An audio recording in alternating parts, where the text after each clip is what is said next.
여러분 안녕하세요. 신학 산책 두 번째 시간입니다. 첫 번째 시간을 통해서 신학이라고 하는 단어가 조금 더 가까이 느껴지셨습니까? 지난 시간에 저희는 신학에 대해서 한번 정의해 보았죠. 신학은 전문적인 신학자들만 하는 것이 아니라 모든 그리스도인들이 행동하고 있는 하나님에 대한 생각과 말, 이것이 신학이다 말씀드렸습니다. 특히 요즘처럼 어려운 일들을 우리가 많이 만나게 되면 모든 그리스도인은 더 깊은 신학자가 되어갑니다. 하나님께 평소에 하지 않았던 질문들을 던지고 또 하나님과 씨름하게 되기 때문이죠. 하나님 왜 이런 일들을 허락하십니까? 어떤 목적을 가지고 이런 일들을 허락하시는 것입니까? 라든지 아니면 하나님 언제까지 이러한 일들이 계속되어야 합니까? 라는 질문들, 또 하나님과의 씨름이 바로 이러한 고난의 시기에 그리스도인들의 마음에 자주 생각납니다. 평소에 하지 않았던 질문들을 하게 된다는 점에서 고난이 우리 모든 그리스도인들을 더 깊은 신학자로 만들어가는 것이죠. 이 주제에 있어서도 마르틴 루터가 저희에게 귀한 가르침을 선사해 줍니다. 루터는 1539년에 그때까지 자신이 썼던 여러 작품들을 독일어로 한데 모아서 출판하게 됩니다. 그런데 그 전집의 서문에서 좋은 신학을 어떻게 만드는 것인지, 좋은 신학이 무엇인지를 설명해 주고 있는데요. 그 부분을 한번 들어보시죠. 저는 여러분들이 올바른 방식으로 신학을 공부하는 법을 배우길 원합니다. 저는 이 방법을 직접 연습해 왔습니다. 여러분도 이 원리를 잘 훈련하면 훌륭한 신학자가 될 것입니다. 신학자가 되기 위해 필요한 것은 세 가지인데 바로 기도와 묵상과 그리고 실현입니다. 앞에 두 가지 요소, 기도와 말씀이라고 하는 부분은 여러분 고개가 끄덕여지실 것입니다. 바른 신학을 위해서는 당연히 필요한 것이죠. 깊은 기도와 또 말씀에 대한 묵상이 필요합니다. 그런데 마지막 세 번째 요소는 조금 흥미로운 부분이죠. 시련, 혹은 시험, 혹은 고난이라고 번역될 수 있는 단어입니다. 좋은 신학이 형성되기 위해서는 반드시 시련이 필요하다. 고난을 통해서 깊은 신학이 연그러져야 한다라고 하는 의미입니다. 다시 말해서 신학이 그저 책상 앞에서 혹은 책을 읽는 것만으로 이루어지는 지적인 학문이 아니라 삶의 현장 가운데 고난을 겪으면서 또 그 문제와 씨름하면서 형성되는 실천적인 학문이다라고 하는 것을 루터는 깊이 경험했던 것이죠. 고난과 신학의 관계를 잘 설명해주는 루터의 짧은 논문을 오늘 여러분들과 함께 나누고 싶습니다. 루터는 굉장히 많은 글을 썼던 신학자인데요. 그 많은 작품 중에서 그의 신학을 가장 잘 정리해주는 글이 작은 논문이 저는 1518년에 발표된 하이델베르크 논쟁이라고 하는 작품이라고 생각합니다. 이 논문은 총 28개 정도의 아주 짤막한 주장들로, 짤막한 문장들로 구성되어 있습니다. 그런데 이 짤막한 글을 통해서 루터는 기존의 교회에서 그리고 많은 신학자들이 당연하게 생각했던 여러 주장들을 정면으로 도전하고 일종의 패러다임의 전환이라고 할까요? 당연하게 생각했던 것들을 뒤집어 엎는 그런 굉장히 큰 신학적인 모험을 감행합니다. 그 중에 몇 가지만 오늘 여러분들께 소개해드리고 싶은데요. 먼저 세 번째와 네 번째 주장에서 루터가 했던 주장입니다. 인간의 행위들은 언제나 매력있고 선한 것처럼 보인다. 하지만 그 행위들은 죽을 죄들이다. 하나님의 행위들은 언제나 매력없고 좋지 않은 것처럼 보인다. 하지만 그 행위들은 참으로 사라지지 않는 영원한 공로이다. 루터는 인간의 행위와 하나님의 행위를 대조합니다. 당시의 사람들은 일반적으로 이렇게 생각했습니다. 우리가 볼 때 좋은 것이 하나님 보실 때에도 좋을 것이다. 혹은 우리가 생각할 때 옳은 것이 하나님께도 옳은 것이 될 것이다. 이렇게 생각했던 것이죠. 대표적인 예를 들어보자면 어떤 사람이 구원을 받을 것인가 라고 하는 주제를 그와 같은 논리에서 생각했습니다. 우리가 볼 때 착하게 산 사람, 의롭게 산 사람이 그에 대한 대가로 상을 받고, 반대로 악하게 살았던 사람은 그에 대한 대가로 역시 벌을 받게 될 것이다 라는 것이죠. 그러니까 평생 어떻게 살았는지에 근거해서, 얼마나 많은 선행을 쌓았는지에 근거해서 하나님께서 그 사람이 구원받을지 아니면 심판을 받을지를 결정하실 것이다 라고 하는 것이 대부분의 사람들이 당연하게 생각했던 논리였습니다. 그래서 사람들에게 끊임없이 더 착하게 살라고, 더 많은 선행을 쌓으며 살라고 격려했던 것이죠. 그런데 루터는 기본적으로 사람들이 생각했던 이 논리에 대해서 깊은 의문을 제기합니다. 우리 눈에 보기에 자연스러운 논리, 즉 선한 사람이 구원을 받고 악한 사람이 심판을 받는다라고 하는 이 논리가 우리에게는 자연스럽게 보이지만 그것이 하나님께까지 동일하게 적용되지는 않는다라는 것이죠. 그래서 루터는 인간의 행위들은 매력 있고 또 선한 것처럼 보이지만 그것이 사실은 죽을 죄들일 뿐이고, 반대로 하나님이 하시는 행위, 또 하나님이 하시는 방식은 우리 눈에 보기에는 매력 없는 것처럼 보이지만 그렇지만 사실은 그것이 하나님께서 보시기에 참된 행위이고 영원한 공로가 된다라는 것입니다. 우리 눈에 보기에 의로운 사람이 구원을 받는 것이 아니라 반대로 하나님은 죄인을 의롭다고 인정해 주신다는 것이죠. 그러한 하나님의 행위가 인간의 눈에 보기에는, 인간의 생각에 보기에는 매력 없고 혹은 부당한 것처럼 보인다고 할지라도 그것이 하나님의 방식이고 그것이 하나님의 영원한 공로가 된다라는 것입니다. 하나님의 길과 사람의 길, 하나님의 생각과 사람의 생각이 얼마나 큰 차이가 있는지를 단적으로 보여주는 케이스라고 할 수 있겠죠. 그렇기 때문에 우리가 하나님 앞에서 가져야 할 마음은 내가 얼마나 매력적인 사람인지 혹은 내가 얼마나 아름다운 사람인지, 내가 행한 일이 얼마나 아름다운 일들을 쌓아왔는지 그것을 하나님 앞에 클레임하는 것, 하나님 앞에 주장하는 것이 아니라 반대입니다.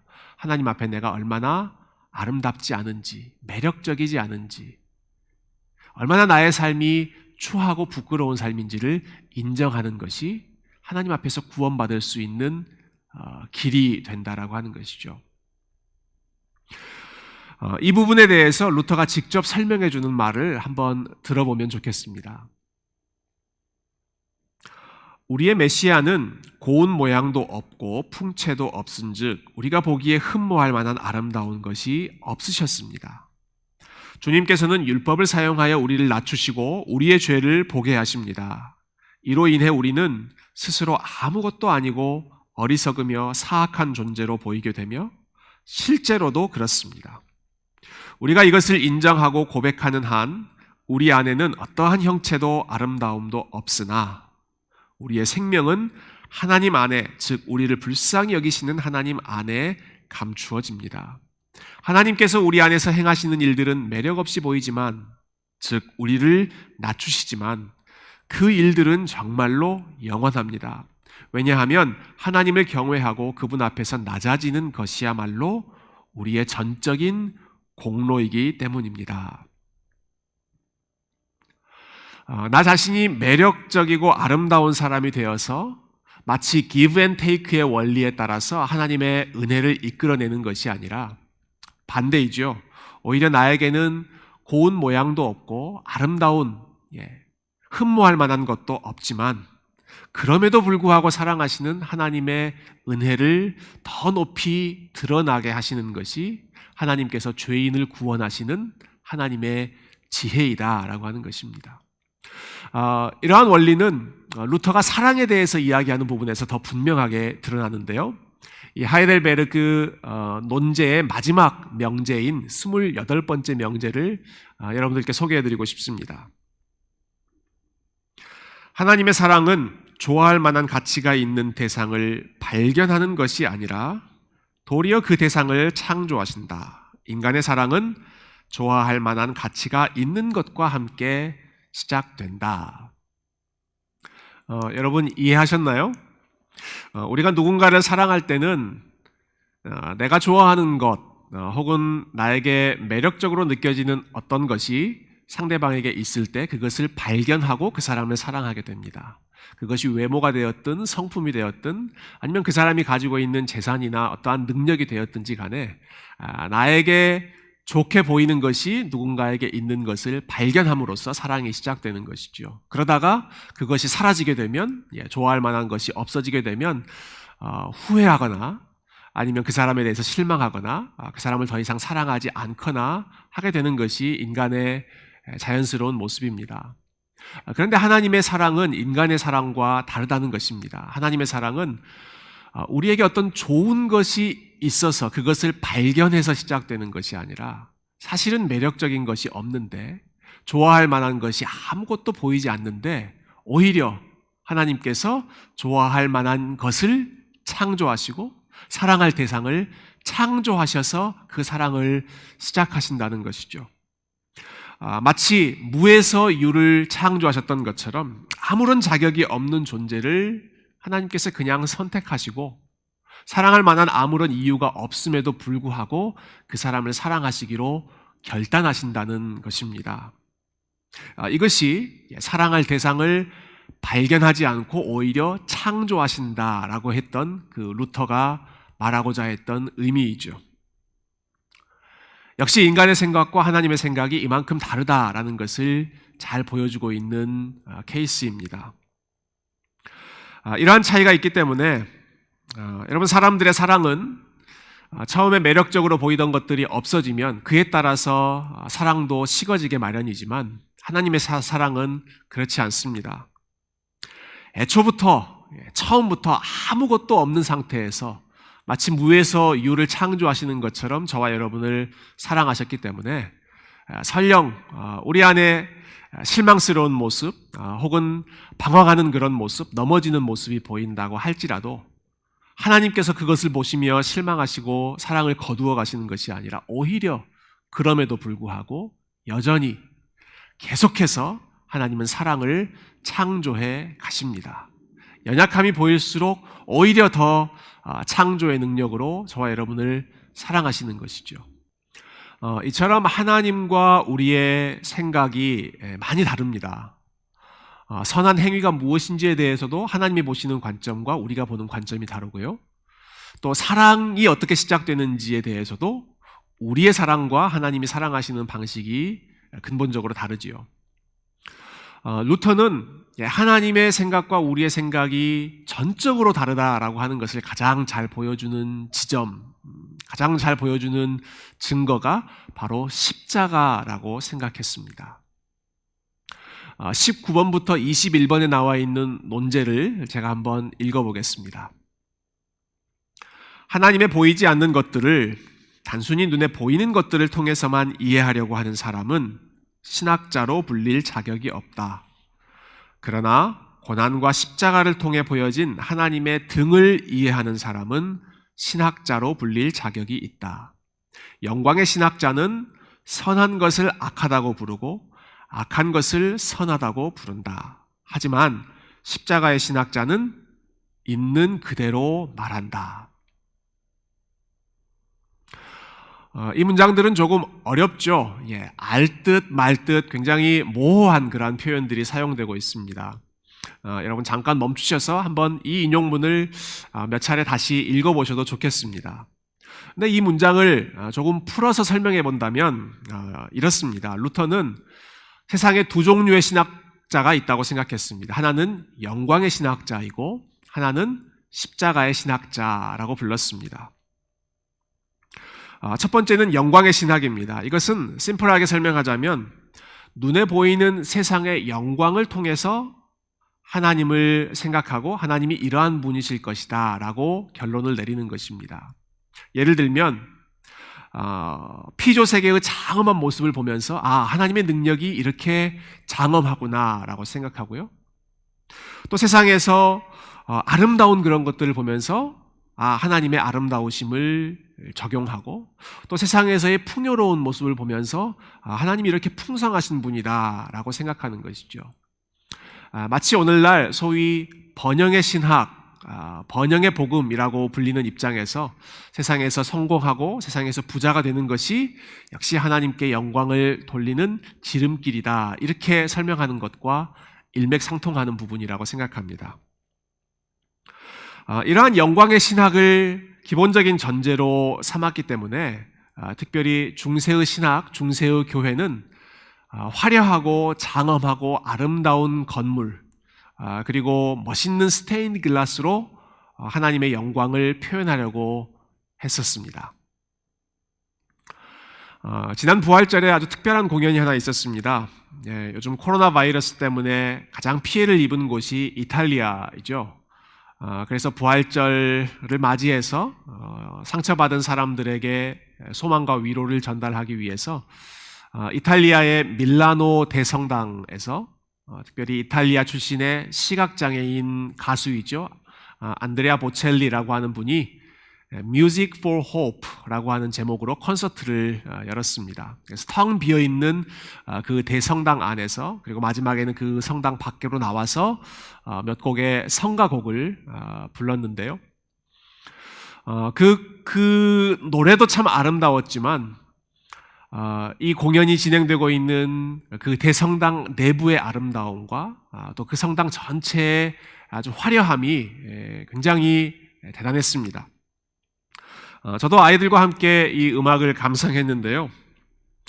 콘서트를 열심히 보고 있는데 갑자기 옆에 있던 제 아이가 이렇게 질문을 했습니다. 아빠, whose castle is that? 저 성은 도대체 누구의 성이에요? 라고 질문을 했습니다. 아마 아이의 눈에는 그 건물이 도저히 교회라고 생각할 수 없었고, 누군가의 궁전 혹은 누군가의 성처럼 화려하고 웅장하다라고 생각했던 것이죠. 제가 나중에 궁금해서 좀 확인해 봤더니 그 밀라노 대성당은 1300년대에 건축을 시작해서 1900년대에 그 건축이 최종적으로 완공되었다고 하니까 정말 엄청난 프로젝트이지 않았습니까?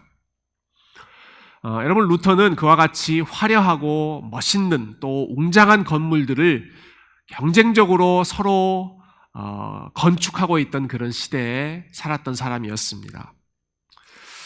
그러한 건축 프로젝트들이 활발하게 이루어졌던 기저에는 영광의 신학이 기본적으로 깔려 있었습니다.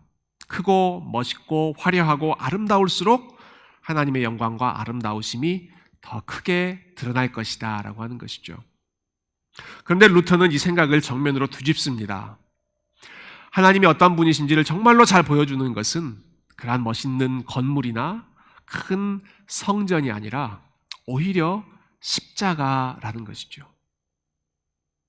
예수 그리스도의 십자가는 고난의 장소이고 저주의 장소이고, 그래서 십자가는 무기력한 장소이고 패배한 장소이고 도저히 하나님의 영광을 찾아볼 수 없을 것 같은 그러한 장소인데, 그러나 그 십자가야말로 하나님이 어떠한 분이신지, 하나님이 어떻게 자신의 영광을 드러내시는지, 하나님이 어떻게 세상을 구원하시는지를 가장 잘 보여주는 하나님의 영광의 장소라고 하는 점입니다.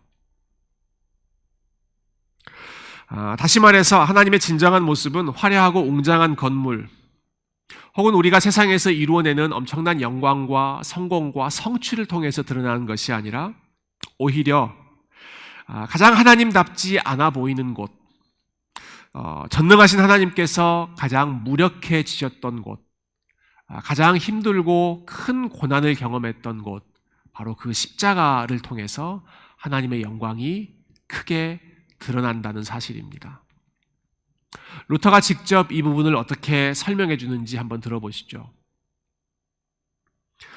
그리스도를 알지 못하는 사람은 고통 가운데 숨어 계신 하나님을 알지 못한다. 그렇기 때문에 그는 고통보다는 행위를, 십자가보다는 영광을, 약함보다는 강함을, 어리석음보다는 지혜를 선호한다.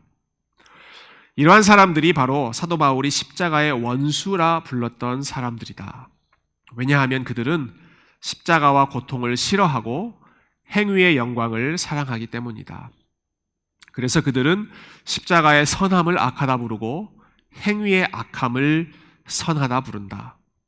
하지만 하나님은 오직 고통과 십자가 안에서만 발견될 수 있다. 여러분, 십자가는 우리의 모든 인간적인 기대와 예상이 깨어지는 곳, 산산이 부서지는 곳입니다. 십자가는 의로운 사람이 구원을 받는 것이 아니라 하나님께서 오히려 죄인들을 의롭게 하신다고 선언하고 있습니다. 십자가는 또한 우리의 아름다움 때문에 혹은 우리의 매력적인 행위 때문에 하나님께서 우리를 사랑하시는 것이 아니라 오히려 우리의 실패와 연약함에도 불구하고 하나님께서 끊임없이 우리 안에서 사랑을 창조해 내신다는 것을 선언하고 있습니다. 무엇보다 십자가는 세상의 영광과 성취를 통해서 하나님의 영광이 드러나는 것이 아니라 오히려 고난과 어려움 속에서 하나님께서는 더 큰 영광을 만들어내신다고 선언하고 있습니다. 사람의 제일된 목적은 하나님을 영화롭게 하고 그분을 영원토록 즐거워하는 것이죠. 우리가 어떻게 하나님을 영화롭게 하고 하나님께 영광을 돌릴 수 있을까요? 바로 십자가를 사랑하고 십자가를 붙들고 어려움 가운데에서도 믿음의 길을 걸어가는 것입니다. 십자가를 통하여 여러분의 어려움과 환난 가운데에서 오히려 하나님의 영광을 더 크게 드러내는 복된 삶을 이번 한 주도 살아가시기를 주님의 이름으로 축복드립니다. 감사합니다.